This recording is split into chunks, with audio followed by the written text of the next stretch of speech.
Ladies and gentlemen, let me, on behalf of everybody at the college, welcome you. Part of my job is a kind of professional greeter, so I'm in the professional greeting mode. But I want to congratulate all the artists. I think they're artists here, and they're also presenters and people who enabled the artists to do the work that they do. So my welcome is very simple. So you're here on campus and you'll discover right away that we have a serious, non-trivial commitment to the arts as part of the life of a college or a university. So the arts and the undergraduate program are an equal partner with the sciences. Every student who comes through here has to spend as much time worrying about making art, whether the individual has any talent or ambition, because the belief is that the arts are crucial to the character of democracy and freedom. And they are not. Much of America, they're either commodity or they are viewed as decorative, as dispensable. And that is not our belief. So we take enormous risks ourselves as an institution in supporting artists and in supporting the training of artists. And we do so in a climate where you know very well that there's a kind of general sense that America needs to train the next generation, educate the next generation in things that are, quote, practical. And also things that have value that's measured only by money. So to be an artist that creates a commodity that can be sold in the art market, that's one thing. But to do something in poetry or in theater or in film or in photography or in music, my own field, which is a performance that doesn't end up in a product you can make money from or sell or exchange, is considered a waste of time. And it's very, very difficult to encourage young people and their families that the doing of the arts is the reason we protect not only freedom, but also where we learn, if we can, the sanctity of every individual, no matter who that person may be. That is to say, and it's not about talent, it's not about fame, and it's not about money. And so we have a graduate program, several graduate programs in the arts, as well as a very large undergraduate program in the arts. And the arts are studied by people who end up becoming anything they want in the world. We have a conservatory of music. We have 2 exhibition spaces which we maintain, one here on campus. And we have a strong presence of the arts where we are abroad. So that's in Bishkek, the American University of Central Asia. On the West Bank, we have the largest American Palestinian educational operation, a master's program and an honors college on the West Bank. And also in Berlin, where we are, and in Russia, and in China.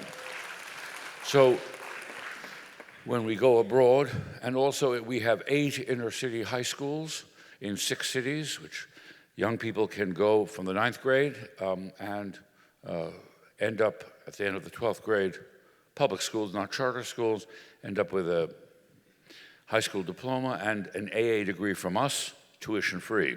And and that's in Washington and in Newark and in Baltimore and in Cleveland, New Orleans and New York City. So, and we don't have an endowment because we believe our obligation is to help the people who are alive with us in our own time. So this is a place where the arts are in the fabric, not only in the service of creating future professionals. That's great if we do that. But also in people who, in the way they conduct their lives. And I happen to think, given the darkness of the hour in which we are in terms of not only American democracy, but also in Europe in particular, the arts is a continuous fabric of resistance, not by its content necessarily, but by its existence and by the way it defines public space. And that public space cannot be restricted to the internet. It has to be a public space where people actually come into contact with one another. So if you look historically, and that's the last thing I'll say, and I hope you have a very good time while you're here, is that it's a tragedy, but it's quite, in my field, that music, for example, has flourished greatly in times of unfreedom, not in times of freedom. So when there was a kind of police state and censorship in the period from, let's say, 1815 in Europe to 1848 is a flourishing moment, because music, instrumental music without words or pictures, was the only medium that people could gather without suspicion, and where a coded language of expression came into being. And that in the darkest days of the Soviet period, and then also at the end of the Soviet period with things like samizdat. And I remember visiting an artist studio in the 80s, right around the time of what perestroika and Gorbachev. And we have a large operation in Russia, because we're also interested in pushing back, and in China, relations with China in the arts, push back against American foreign policy and American economic policy. So we try to actually put some meat on the bones of arts being an experience that transcends who we are by some deterministic logic, Americans, by gender, by race, by whatever we choose. And so that what we do is actually can create meaning for somebody who isn't exactly like ourselves, to resist the tribalism which we engage in as a natural habit. As I remember going to an artist studio, and this artist had gotten some patronage from the state. And after a conversation, he took a leap of faith. And he said, do you have a second more? And I said, yes. And he said, can you come with me to the basement? And so this painter was very adept at what you would call late Soviet abstract realism, really very beautifully painted. Portraits of dignitaries as well as scenes designed to represent what the state wished to sort of portray. Happy peasants or workers or students or whatever it may be. And a lot of official portraiture. And it went down, and in the basement, camouflaged, was the work this painter considered the work that could be done. So it was experimental, abstract, surrealistic, completely different.